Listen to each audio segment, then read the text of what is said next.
My name is Thomas Carter. I'm 68 years old, and I was standing on my own sidewalk when a stranger asked if I was there to pick something up before they finished loading the truck. No, I said. I think you're taking everything. He frowned. I thought the owner already moved. I am the owner. That's when my son Daniel walked out the front door holding a manila envelope.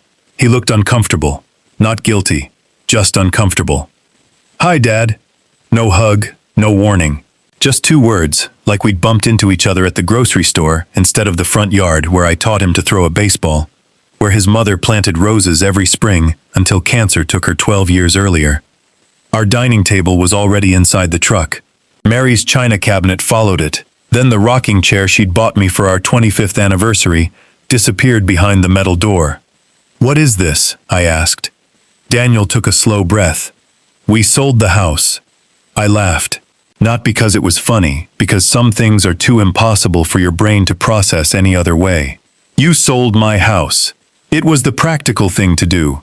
My name's on the deed. You signed power of attorney before your surgery. 6 weeks earlier, I'd gone in for a knee replacement. Recovery ran long, insurance approved a short stay at a rehab center, and Daniel handled the paperwork while I focused on learning to walk again. I trusted him. He was my son. I signed that so you could pay my bills, I whispered. Not sell my house. The lawyer said everything was legal. Legal. Funny how people hide behind that word when they know something isn't right. A woman with a clipboard walked past. Daniel, closing documents are loaded. Already done. There hadn't even been a chance to stop it. Beside the door, the brass wind chime Mary bought at an Ohio craft fair still hung there, singing in the breeze. For a second, I could almost hear her voice. Then a mover took it down and tossed it in a box. Something in me cracked. Daniel's wife, Melissa, came out dressed for the drive south, sunglasses on, sneakers spotless. We've got to leave if we're going to make Kentucky before dark. She handed me an envelope. Inside, $100 bill, folded around a scrap of notebook paper. 4 words in Daniel's handwriting. You'll figure it out. I read it 3 times, waiting for more. There was nothing else. You left me $100. You've always been resourceful, Melissa said, crossing her arms. We're giving you independence. I didn't know becoming homeless was one of my choices. Nobody answered. Finally, Daniel said they were moving to North Carolina. Better schools for Tyler, my 14-year-old grandson. We couldn't afford 2 households, he added, eyes on the driveway. I almost reminded him the house had been paid off for years. Selling it hadn't saved him from anything. It had simply handed him hundreds of thousands of dollars that Mary and I spent 40 years earning. Money we protected by skipping vacations, driving old cars, working weekends. Where am I supposed to sleep tonight? There's motels, Daniel said. You have the 100. Melissa sighed. Dad, you're tougher than you think. She still called me Dad. Funny how that worked. Family enough to use the word, distant enough to erase every trace I'd ever belonged to one.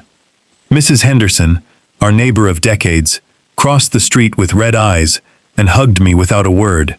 Then she looked at Daniel. I hope your children never learn from this. He looked away. The trucks pulled out. Within 20 minutes, 43 years of memory had vanished down the street. Only tire tracks remained.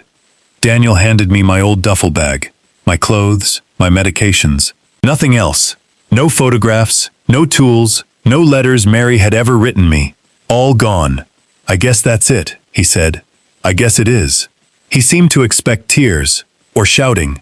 Instead, I folded the $100 bill back into the envelope. I'll keep this. His face softened, like he thought I understood. He understood nothing. I drove until sunset and pulled into a truck stop outside Columbus, reclined my seat as far as it would go, and made it my bedroom. Under the dim parking lot light, I unfolded the note one last time. You'll figure it out. For the first time all day, I agreed with my son. I will, I whispered into the dark, but not the way you think. That night, alone in an aging pickup with $100 to my name, I made myself one promise. I would never ask my son for another penny. And someday, whether he cared or not, he would understand exactly what he'd thrown away. I woke stiff and swollen-kneed, with no idea what came next. For 43 years, I'd known exactly where I'd open my eyes each morning. Now I was brushing my teeth in a truck stop bathroom while 18-wheelers rumbled past. I could have called Daniel, just to ask why. But I already knew no answer would change where I'd slept. So I drove into downtown Columbus and parked outside the church Mary and I used to attend. Pastor Robert recognized me before I reached the door. An hour later, after listening without interrupting, he said, "I've counseled families 30 years. Sometimes strangers treat each other better than relatives." Then he offered me the small apartment the church kept for visiting missionaries. I wouldn't take it for free. I fixed every door, cabinet, and pew in the building instead. Working with my hands had always calmed me. Mary used to say, "You don't just fix furniture, you fix yourself." She was right. Every screw I tightened quieted another angry thought. An elderly woman brought in a rocking chair with a cracked leg. Her husband had built it 50 years earlier. I fixed it for $20. 3 days later, she came back with 2 more pieces. Then her sister. Then a neighbor. Within a month, my little apartment looked like a workshop. A retired mechanic named Hank, overhearing after Sunday service, offered me his old empty garage outside town. "I can't afford commercial rent," I told him. "Then don't," he said. "Fix the place up. Stay till business gets rolling." We shook hands. No contract. Just 2 men who still believed a handshake meant something. I spent weeks cleaning, painting, repairing. Customers began arriving from all over central Ohio with heirlooms, some worthless, some museum quality. I treated every piece the same, because every object carried someone's memory. You don't restore wood, you restore history. A young woman brought in her grandmother's water-damaged cedar chest. Everyone else told her it wasn't worth saving. When she saw it finished, she cried. "It looks exactly like I remember." "No," I told her. "It looks exactly like your grandmother remembered." Word spread faster than I expected. An antique dealer in Cincinnati, a historical society, customers driving hours to reach me. For the first time since losing the house, I wasn't thinking about Daniel every day. Pain doesn't disappear. It just loses the argument against purpose. That Christmas, the local paper ran a small piece. "Retired carpenter gives family heirlooms a second life." Asked what inspired me, I answered honestly, "I know what it's like to lose something you thought you'd have forever." Business doubled. I hired my first employee, a young veteran named Marcus. Then another, then another. I wasn't just rebuilding furniture anymore. I was rebuilding lives, including my own. That spring, we retired the faded Hank's Auto Repair sign for a new one. Carter Heritage Restoration. Hank ran his hand over the wood at the ribbon cutting. "This place looks better than it ever did when I owned it. You gave me a building," he said. "You turned it into something people believe in." An interior designer from Cleveland showed up one afternoon, representing a client with a historic mansion, 37 original pieces needing restoration, the biggest project we'd ever been offered. It took 9 months. When the homeowner walked through afterward, he said quietly, "My grandfather would have cried." "So did your furniture," I told him. He didn't understand, so I explained. Restoration means asking something not to give up on itself. He never hired anyone else again. Neither did his friends. Soon hotels, museums, and historical societies were calling, not because we advertised, but because satisfied customers talked. A local TV reporter asked what made restoration different from replacement. I held up a cracked dining chair. Replacement is faster. Restoration respects the story. This chair survived birthdays, arguments, homework, grandchildren. Wood remembers, so do people. By Tuesday, our phones wouldn't stop ringing. By 74, my hands were steady, but the hours weren't enough. We started an apprenticeship program. Veterans, single parents, career changers. I taught every one of them the same first lesson. We weren't in the furniture business. We were in the memory business. A streaming documentary crew asked to film us. I nearly said no. Marcus talked me into it. Near the end of the interview, the producer asked if I'd ever lost something I loved. 14 years ago, I said. Someone left me $100 and told me I'd figure it out. Did you? I smiled. I figured out something they never expected. No one can sell your future. They can sell your house. They can take your belongings and walk away, but they cannot decide who you become after they leave. That line became the most quoted moment in the film. Letters poured in from veterans, widows, divorced fathers, cancer survivors, most thanking me not for furniture, but for hope. Money came faster than I ever imagined, but I kept the same truck, packed the same lunch, swept the same floor every night. When Ohio's Department of Job and Family Services wrote asking if we'd mentor young adults aging out of foster care, I thought of sleeping in that truck, wondering if anyone cared whether I existed. We launched a paid scholarship and apprenticeship program within the year. The greatest thing you can build isn't furniture, it's people. I didn't know it yet, but somewhere 700 miles away, someone with my last name was about to hear that story for the first time. My grandson Ethan was 14 when his history teacher assigned a project, research a family member who made a difference. He barely remembered me, a laugh, a wooden toy train, being lifted onto broad shoulders. When he asked his father about me at dinner, the room went quiet. "We lost touch," Daniel said. "Why?" "It's complicated." That night, Ethan searched my name. Carter Heritage Restoration, Preserving America's Family History. A magazine profile. From homeless senior to master craftsman. Then the documentary. He watched the whole thing, and near the end heard me say it. Someone left me $100 and told me I'd figure it out. He froze. He remembered his father once muttering the same phrase without explaining it. The next morning he was waiting at the kitchen table, laptop open, my face frozen on the screen. "Dad, is that Grandpa?" Silence. "Was that you?" Daniel sat down slowly, like his knees had given out, and covered his face. According to Ethan, he'd never seen his father cry. Not at funerals, not through financial ruin. That morning he did. "I'm so sorry," he said first. Melissa started crying too. "I thought he'd end up in assisted living," Daniel whispered. "Instead he built all this. I chose convenience over my father." That afternoon he found our website and called. Marcus answered. When Daniel finally said, "I'm his son," Marcus could hear the regret even through the phone. He transferred the call to my office. I saw the North Carolina number and let it ring to voicemail. Then it rang again. Then Melissa called. By evening, 23 missed calls. By the next day, 68. Then 94. Then 140 voicemails. "Please call. We're sorry. Ethan wants to meet you." I listened to none of them, not out of hatred, because 14 years earlier, he hadn't wanted to hear a word from me either. I let 8 days pass. Then one message was different. Not Daniel, not Melissa. Ethan. "Hi, Grandpa. I don't even know if I should call you that."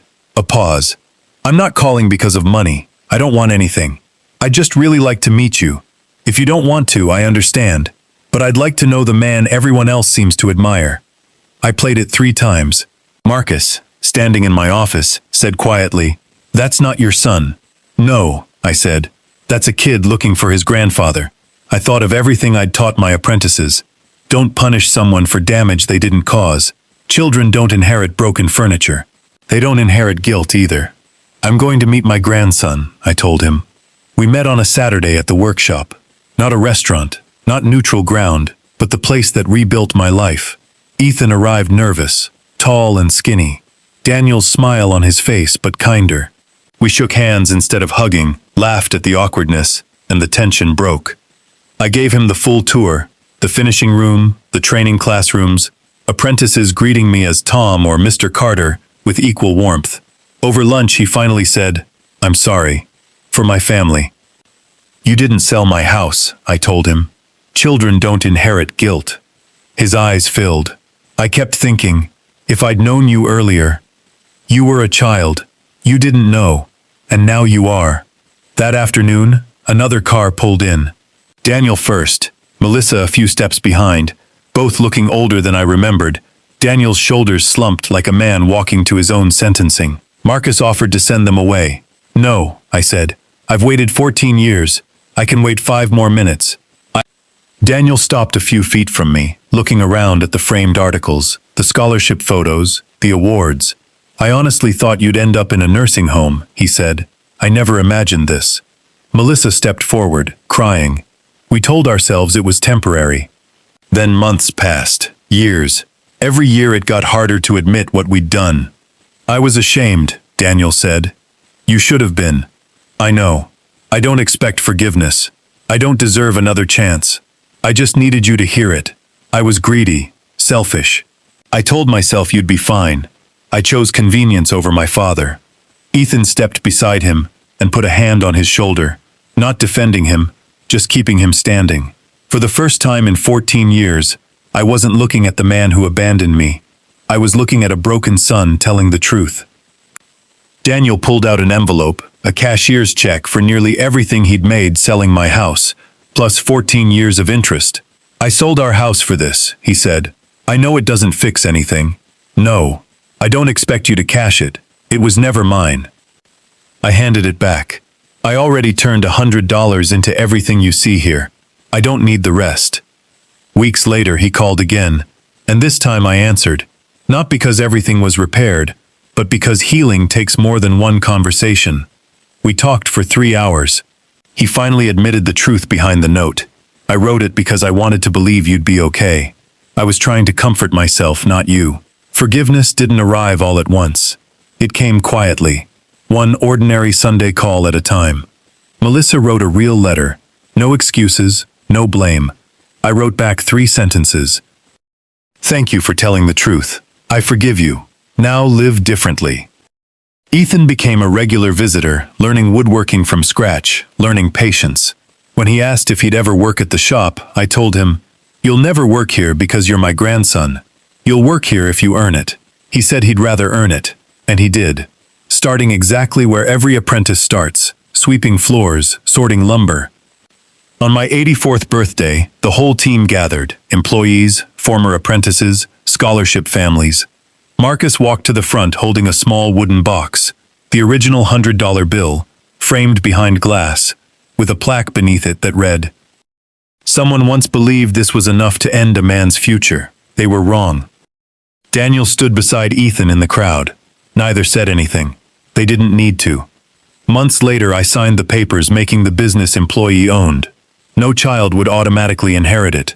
No grandchild would automatically control it. The people who built it together would own it together. The scholarship program went nationwide, and every year young adults aging out of foster care get training, housing, and a paid start, because no one should ever wonder if they've been left behind. Losing the house wasn't the deepest wound. Losing the belief that my own son wanted me, that was the wound. Rebuilding a business wasn't my greatest victory. Rebuilding a family was. Not the family we used to be. That one was gone. Something new grew in its place. Humbler, honest, built on truth instead of appearances. If someone has ever made you feel disposable because of your age or your circumstances, don't let their opinion become your identity. People can take your possessions. They can walk away. They can underestimate you. But they cannot decide the value of your life. Only you decide what you build from what's left in your hands. And sometimes the smallest beginning becomes the strongest foundation.